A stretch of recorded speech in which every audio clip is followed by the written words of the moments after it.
ಬಾಂಗ್ಲಾದೇಶದಲ್ಲಿ ರಾಜಕೀಯ ಅರಾಜಕತೆ ತಲೆದೋರಿದೆ.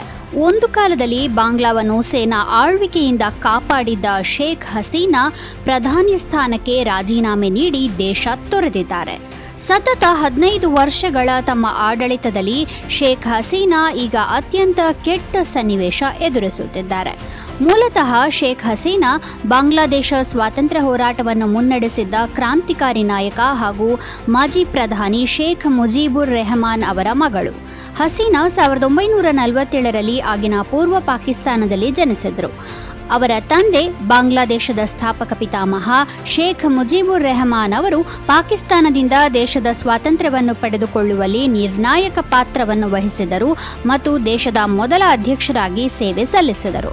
ಮುಜೀಬುರ್ ರೆಹಮಾನ್ ಅವರು ಪಾಕಿಸ್ತಾನಿ ಸರ್ಕಾರದಿಂದ ಜೈಲಿಗೆ ಹಾಕಲ್ಪಟ್ಟ ಸಮಯದಲ್ಲಿ ಹಸೀನಾ ತನ್ನ ತಂದೆ ಮತ್ತು ಅವರ ವಿದ್ಯಾರ್ಥಿ ಅನುಯಾಯಿಗಳ ನಡುವೆ ಸಂಪರ್ಕಗಾರ್ತಿಯಾಗಿ ಕಾರ್ಯನಿರ್ವಹಿಸುವ ಮೂಲಕ ಆರಂಭದಲ್ಲಿ ರಾಜಕೀಯ ಅನುಭವವನ್ನು ಪಡೆದರು. ಬಾಂಗ್ಲಾ ವಿಮೋಚನೆಯ ಬಳಿಕ ಮುಜೀಬುರ್ ಅವರು ಪ್ರಧಾನಿಯಾಗಿ ಎಲ್ಲವೂ ಸರಿಯಾಗುವ ಹಂತದಲ್ಲಿತ್ತು. ಹಸೀನಾ ತಮ್ಮ ಪತಿಯೊಂದಿಗೆ ಹೊರದೇಶದಲ್ಲಿದ್ದರು. ಹಸೀನಾರ ಸಹೋದರಿ ಕೂಡ ವಿದೇಶದಲ್ಲಿದ್ದರು. ಎಲ್ಲವೂ ಸರಿ ಆಯಿತು ಎನ್ನುವಾಗ 1975ರಲ್ಲಿ ದೊಡ್ಡ ದುರಂತ ಸಂಭವಿಸಿತು. ಹಸೀನಾರ ತಂದೆ, ತಾಯಿ ಮತ್ತು 3 ಸಹೋದರರು ಜೊತೆಗೆ ಅವರ ಹಲವಾರು ಸಂಬಂಧಿಕರು ಮಿಲಿಟರಿ ದಂಗೆಯಲ್ಲಿ ಕೊಲ್ಲಲ್ಪಟ್ಟರು. 27 ವರ್ಷದ ಹಸೀನಾ ಅವರು ತಮ್ಮ ಸಹೋದರಿ ಶೇಖ್ ರೆಹನಾ ಅವರೊಂದಿಗೆ ವಿದೇಶದಲ್ಲಿದ್ದ ಕಾರಣ ಬದುಕುಳಿದರು. ನಂತರ ಅವರು ಭಾರತದಲ್ಲಿ 6 ವರ್ಷಗಳ ಕಾಲ ಆಶ್ರಯ ಪಡೆದಿದ್ದರು. 1981ರಲ್ಲಿ ಹಸೀನಾ ಅಂತಿಮವಾಗಿ ತನ್ನ ತಂದೆಯ ಅವಾಮಿ ಲೀಗ್ ಪಕ್ಷವನ್ನು ಮುನ್ನಡೆಸಲು ಬಾಂಗ್ಲಾದೇಶಕ್ಕೆ ಮರಳಿದರು. ಅವಾಮಿ ಲೀಗ್ ಪಕ್ಷದ ಅಧ್ಯಕ್ಷೆಯಾಗಿ ಹಸೀನಾ ಅವರ ಅಧಿಕಾರಾವಧಿಯಲ್ಲಿ ದಶಕದ ಸುದೀರ್ಘ ಹೋರಾಟ ಪ್ರಾರಂಭವಾಯಿತು. ಅದು ಅವರನ್ನು ಸುದೀರ್ಘವಾದ ಗೃಹ ಬಂಧನಕ್ಕೂ ಒಳಪಡಿಸಿತ್ತು. 1987ರ ನವೆಂಬರ್ನಲ್ಲಿ ಮಿಲಿಟರಿ ಸರ್ವಾಧಿಕಾರಿ ಮೊಹಮ್ಮದ್ ಇರ್ಷಾದ್ ಹಸೀನಾರನ್ನು ಗುರಿಯಾಗಿಸಿಕೊಂಡ. ಈ ಘಟನೆಯಲ್ಲಿ ಅವಾಮಿ ಲೀಗ್ನ ವಿದ್ಯಾರ್ಥಿ ವಿಭಾಗದ 3 ಸದಸ್ಯರು ಸಾವನ್ನಪ್ಪಿದರು.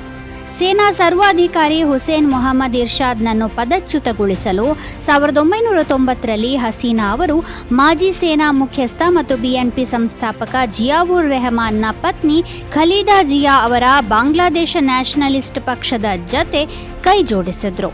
ಈ ಮೈತ್ರಿ ಎಲ್ಲರಲ್ಲೂ ಅಚ್ಚರಿ ಮೂಡಿಸಿತ್ತು.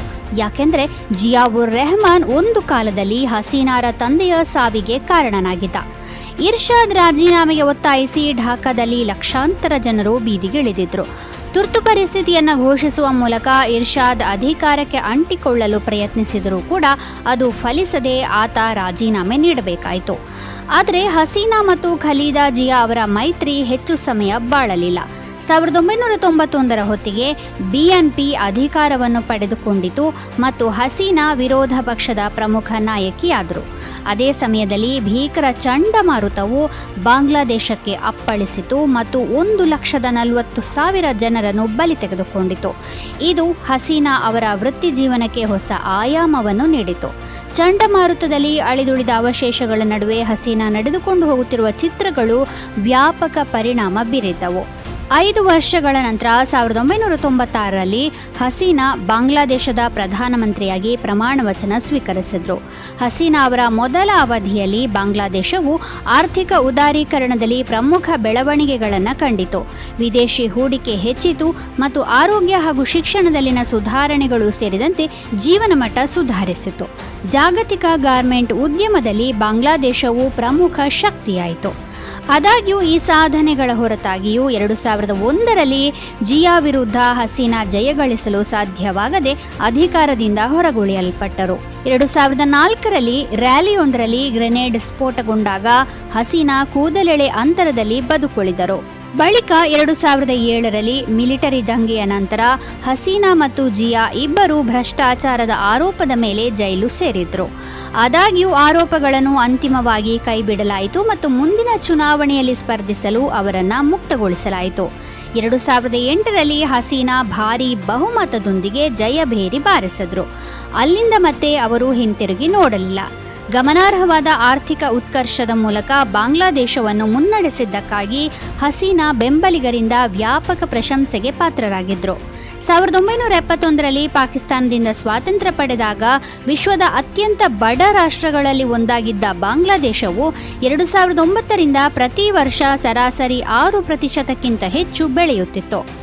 ಈಗ ಅಲ್ಲಿ ಬಡತನವು ಕಡಿಮೆಯಾಗಿದೆ ಮತ್ತು ದೇಶದ 170 ಮಿಲಿಯನ್ ಜನರಲ್ಲಿ 95%ಕ್ಕಿಂತ ಹೆಚ್ಚು ಜನರು ಈಗ ವಿದ್ಯುತ್ ಸಂಪರ್ಕ ಹೊಂದಿದ್ದಾರೆ. 2021ರಲ್ಲಿ ಅಲ್ಲಿನ ತಲಾ ಆದಾಯವು ಭಾರತವನ್ನು ಹಿಂದಿಕ್ಕಿತ್ತು, ಆದರೆ ಕೆಲವಾರು ಆರ್ಥಿಕತೆಯ ಸಮಸ್ಯೆಗಳು ಮುಂದುವರಿದವು. ಬಾಂಗ್ಲಾದೇಶವು ಕೃಷಿ, ಅಗ್ಗದ ಉಡುಪುಗಳ ರಫ್ತು ಮತ್ತು ಪ್ರತಿ ವರ್ಷ ವಿದೇಶದಿಂದ ಪಡೆಯುವ ಸುಮಾರು $25 ಬಿಲಿಯನ್ ರವಾನೆಗಳ ಮೇಲೆ ಹೆಚ್ಚು ಅವಲಂಬಿತವಾಗಿದೆ. ಹಸೀನಾ ಅವನತಿಗೆ ಕಾರಣಗಳು. 2009ರಲ್ಲಿ ಅಧಿಕಾರಕ್ಕೆ ಬಂದ ಕೂಡಲೇ ಹಸೀನಾ 1971ರ ಯುದ್ಧಾಪರಾಧ ಪ್ರಕರಣಗಳ ವಿಚಾರಣೆಗೆ ನ್ಯಾಯಾಧಿಕರಣವನ್ನು ಸ್ಥಾಪಿಸಿದರು.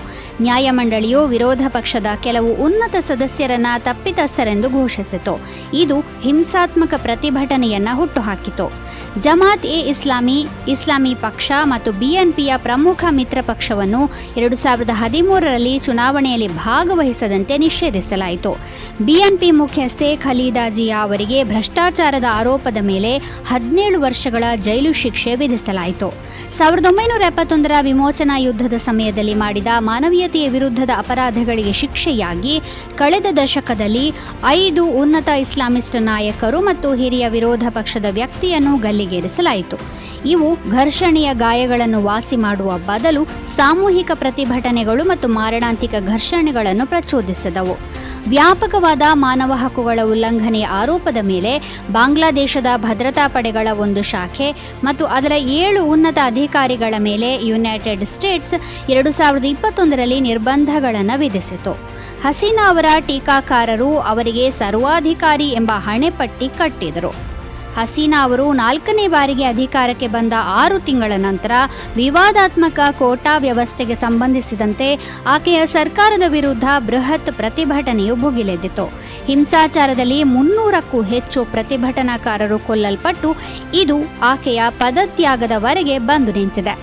ಮುಂದೆ ಏನಾಗಲಿದೆ ಅನ್ನೋದನ್ನ ಕಾದು ನೋಡಬೇಕಿದೆ.